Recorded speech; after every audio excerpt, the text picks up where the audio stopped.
Welcome to the What Happens Next YouTube channel. What we're aiming to do with this channel is share content designed to make sure that you're supported through whatever's next in your life. And we'd love to continue to do that. I've got a favour to ask today, and what I'd ask you to do is just subscribe. It costs you nothing, but it really helps us deliver really good quality content on a consistent basis.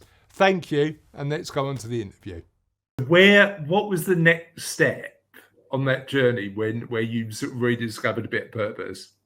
So what helped me to understand that next step, believe it or not, was attending a funeral. And I went to a funeral that wasn't religious in any way.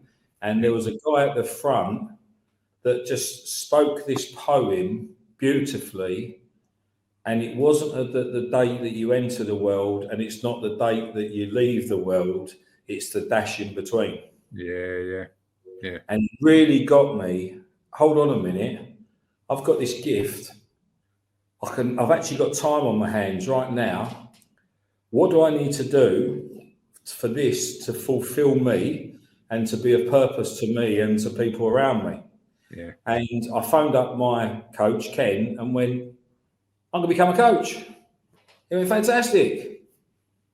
And literally, it was that moment. If I've gone through all this, I've got at that point, I started business when I was 19, and this was now nearly 15 years ago. So give or take 25 years or so of being in business, 20 odd years of being in business.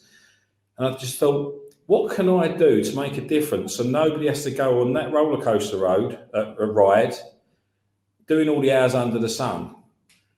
Let me put something in place to make sure that as long as they're prepared to listen, I can help them change. And I wake up every day now, and to be honest, and I'm going through the next phase, and I know me and you spoke about this, my action coach business isn't now about Marc just helping a few people. It's now multiple coaches, multiple people, teams, processes. And I've now got to the next step that I've now got to work that system and process and people so that I can start getting my life back again, because I've fallen back into that trap.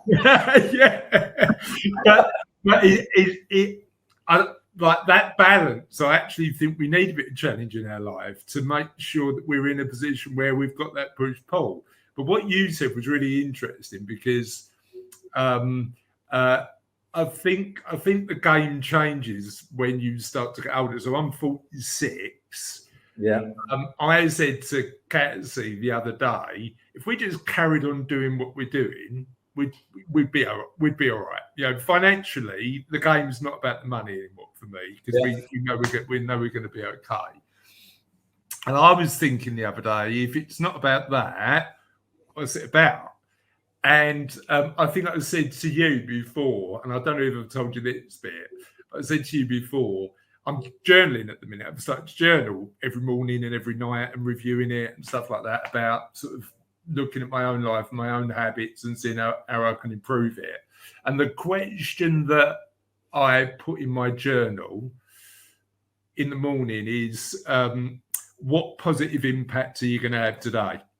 And that question for me is replaced. You know, we've got business goals, we want to grow it, but that's more about the positive impact. But what happens next is about adding value. And look, it will result in commercial wins, because I believe that if you do good stuff to the world, it all comes back to you. But the positive impact is the values driver for me. You know, how are we doing good? It's really important.